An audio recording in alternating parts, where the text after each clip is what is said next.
Hello friends, मैं हूँ सोनी मनचंदा और अपने इस चैनल पर आप सबके साथ भारतीय न्याय संहिता की स्टडी करने आई हूँ।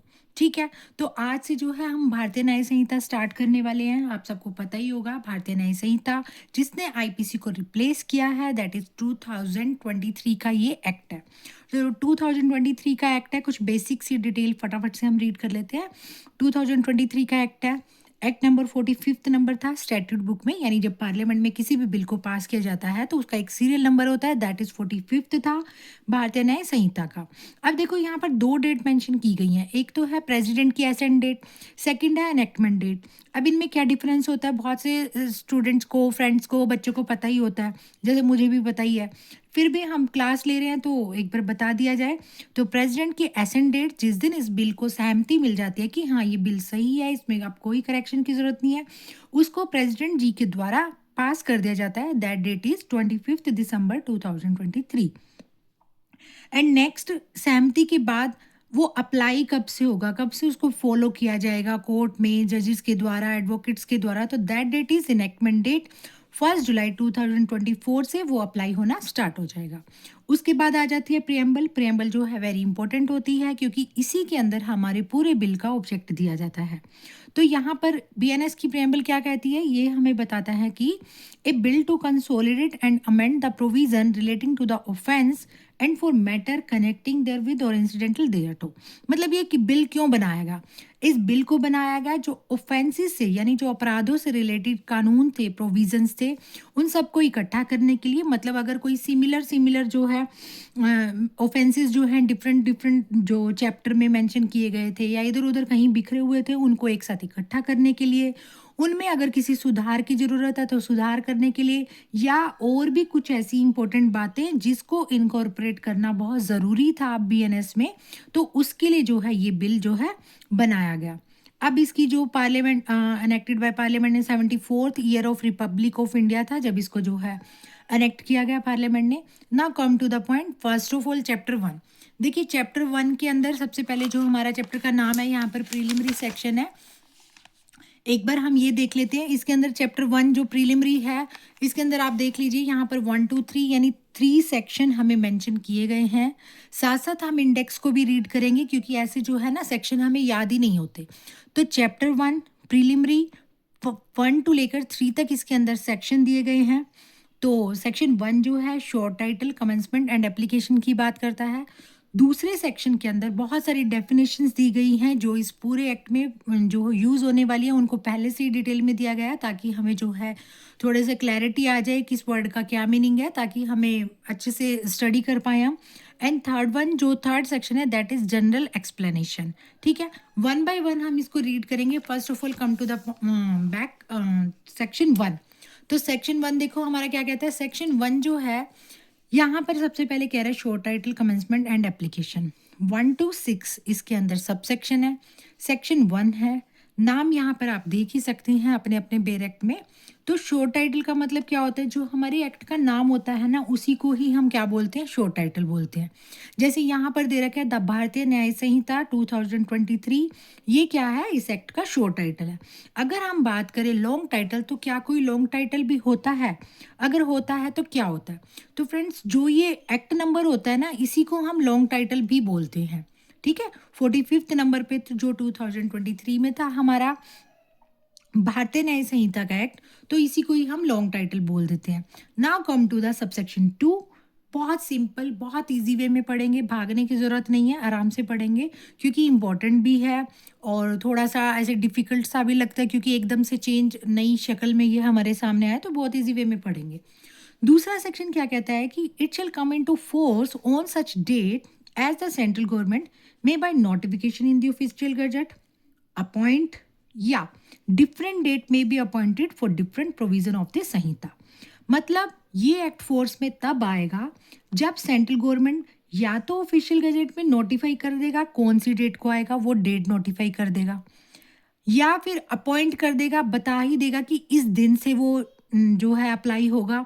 या फिर कई बार ऐसा भी होता है कुछ डिफरेंट प्रोविजंस के लिए डिफरेंट डिफरेंट डेट भी मेंशन कर दी जाती है।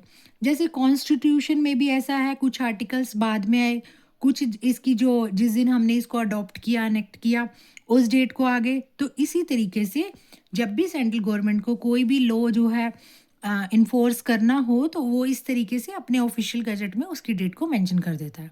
ठीक है। Now subsection 3। फ्रेंड्स, जो मैंने ये साइड में लिखा हुआ है ना, सेक्शन 2, सेक्शन 3, सेक्शन 4, ये पुराने आईपीसी में ये वाले जो प्रोविजंस थे ये कौन से सेक्शन में थे ये मैंने वो लिखा हुआ है। ठीक है। अब ज़्यादा हम ओल्ड और न्यू को रिलेट नहीं करेंगे, अदरवाइज कंफ्यूजन क्रिएट हो जाएगी। लास्ट आईपीसी में जो भी सेक्शन थे प्लीज़ आप खुद से भी देख लीजिएगा। अगर आप मुझे कमेंट करके बताएंगे कि मैं भी साथ साथ उन सेक्शन के नेम मेंशन करती रहूं ताकि हम थोड़ा सा याद भी हो जाए, वो भी टच में रहे कि कौन से सेक्शन में ये सब था, तो मैं वो भी कर दूंगी। नाउ सबसेक्शन 3 हमारा क्या कहता है सेक्शन 1 का, कि हर person every person shall be liable to punishment under this Sanhita and not otherwise for every act or omission contrary to the provision thereof which he shall be guilty within India. देखो friends, वैसे तो हमें पढ़ने में कहाँ problem आती है, जैसे ये देखो बहुत सिंपल से समझ में आ रहा है कि हर पर्सन लायबल होगा पनिशमेंट के लिए इस संहिता के अंदर एंड नॉट अदरवाइज। ये इस तरीके के जो वर्ड आ जाते हैं ना, यहाँ कंफ्यूजन क्रिएट हो जाती है कि इसका मतलब क्या होगा। और समटाइम ऐसा होता है जब हमें इस वर्ड की क्लैरिटी नहीं होती ना तो हम आगे भी नहीं मूव कर पाते। तो मैं आपको बताती हूँ इस सेक्शन में इस बात का मतलब क्या है कि कोई भी एक्ट हो, कोई भी ओमिशन हो, हर पर्सन इसी संहिता में लायबल होगा और कहीं वो लायबल नहीं होगा। तब तक और कहीं लायबल नहीं होगा जब तक किसी दूसरे एक्ट का प्रोविजन इस एक्ट के कॉन्ट्रेरी ना हो। इतनी बात समझ में आ गई कि हर पर्सन जो है लायबल होगा हर उस एक्ट के लिए, हर उस ओमिशन के लिए इसी संहिता के अंदर लायबल होगा और कहीं भी लायबल नहीं होगा जब तक कि ऐसा कहीं पे मेंशन ना किया गया हो। ठीक है। और वो ऐसे ही लायबल होगा जैसे कि उसने इंडिया के अंदर ऑफेंस किया है। समझ में आ रही है फ्रेंड्स? आई थिंक समझ में आ रही होगी। अगर देखो नहीं भी आ रही, कोई भी इशू आता है, फर्स्ट क्लास है, आप मुझे कमेंट कर सकते हैं, हम उसमें और इम्प्रूवमेंट कर सकते हैं। कोई रॉकेट साइन नहीं है कि भी कोई पूरा अपने मतलब मैं अपने अकॉर्डिंग आपको बहुत अच्छे से पढ़ा रही हूँ। अगर कोई भी इशू आता है तो प्लीज़ आप मुझे कमेंट कर दीजिए। Now come to subsection 4। Subsection 4 says that any person liable by any law for the time being in force in India to be tried for an offence committed beyond India shall be dealt with according to the provision of this Sanhita for any act committed beyond India in the same manner if such act has been committed within India। Simple सी बात समझो, अगर कोई person India में offence करेगा तो BNS के तहत उसको पनिशमेंट दी जाएगी, ऐसे ही ट्राई किया जाएगा जैसे इंडिया के अंदर वो उसने ऑफेंस किया है। लेकिन अगर कोई पर्सन बियॉन्ड इंडिया भी ऑफेंस करता है तो भी उसको बीएनएस के अंदर ट्राई किया जाएगा। नाउ क्वेश्चन इज दैट कि why if person committed offence beyond India then why we tried that person like in India the provision, जो भी बीएनएस की जो प्रोविज़न है उसके अकॉर्डिंग हम उसको क्यों ट्राई करें। क्योंकि यहाँ पर जो बियॉन्ड इंडिया का मतलब है ना, बियॉन्ड इंडिया का मतलब ही यही है कि ऐसी टेरिटरी जो या तो इंडियन गवर्नमेंट के अंदर ऑथराइज्ड है या वहाँ पर इंडिया के लॉ अप्लाई होते हैं। अगर ऐसी कोई कंडीशन फुलफिल हो रही है तो चाहे पर्सन ने इंडिया में ऑफेंस किया हो चाहे बियॉन्ड इंडिया किया हो, अगर वो टेरिटरी इंडियन गवर्नमेंट के अथॉरिटी में है या वहाँ पर भी इंडियन लॉ अप्लाई होते हैं तो उसको भी ऐसे ही ऑफेंस किया जाएगा जैसे उसने जो है इंडिया में ही ऑफेंस किया हो। Subsection 4 says that. Now come to the subsection 5। Subsection 5 बहुत सिंपल है। पिछला जो एक्ट था आईपीसी में उसके अंदर सेक्शन 4 नाम से था ये, इसको हम एक्स्ट्रा टेरिटोरियल ऑफेंस भी बोलते हैं। अब इसमें भी क्या है, इसमें भी यही सिंपल सी बात है कि इस संहिता के प्रोविज़न उन सब पे भी अप्लाई होंगे। ऐसा सिटीजन जो इंडिया का सिटीजन है या in any place without and beyond India, मतलब इंडियन सिटीजन ने या तो इंडिया में कोई ऑफेंस किया है या इंडिया के बाहर की टेरिटरी में कहीं ऑफेंस किया है जहाँ पर इंडियन गवर्नमेंट की अथॉरिटी है तो भी वो बीएनएस में ट्राई किया जाएगा। सेकंड, कोई भी पर्सन किसी शिप पे या एयरक्राफ्ट पे कोई भी ऑफेंस करता है तो वो अगर वो जो शिप है या एयरक्राफ्ट है अगर वो इंडिया के अंदर रजिस्टर्ड है तो उस पर भी बीएनएस अप्लाई होगा। एंड थर्ड वन, अगर कोई भी पर्सन है किसी प्लेस पे विदाउट एंड बियॉन्ड इंडिया ऐसा ऑफेंस करता है, ऐसे कंप्यूटर रिसोर्स को टारगेट करता है कि वो जो कंप्यूटर रिसोर्स है ना वो इंडिया के अंदर लोकेटेड है। तो यहाँ पर एक मैं आपको छोटा सा ओवरव्यू देती हूँ। अगर कोई भी इंडियन सिटीजन है या किसी इंडियन शिप पे या किसी इंडियन एयरक्राफ्ट पे कोई भी ऑफेंस हुआ है, या कोई कंप्यूटर रिसोर्स ऐसा है जो इंडिया के अंदर लोकेटेड है, यानी अगर कोई भी पर्सन, कोई भी शिप या कोई भी कंप्यूटर रिसोर्स किसी भी तरीके से अगर इंडिया के साथ कनेक्ट है, तो वो बीएनएस के अकॉर्डिंग जो है उसको ट्राई किया जाएगा, जैसे कि उसने ऑफेंस इंडिया के अंदर ही किया है। ठीक है। अब यहाँ पर देखो, यहाँ पर ये कह रहा है कि एक्सप्लेनेशन में हमें ऑफेंस की डेफिनेशन दे रखी है।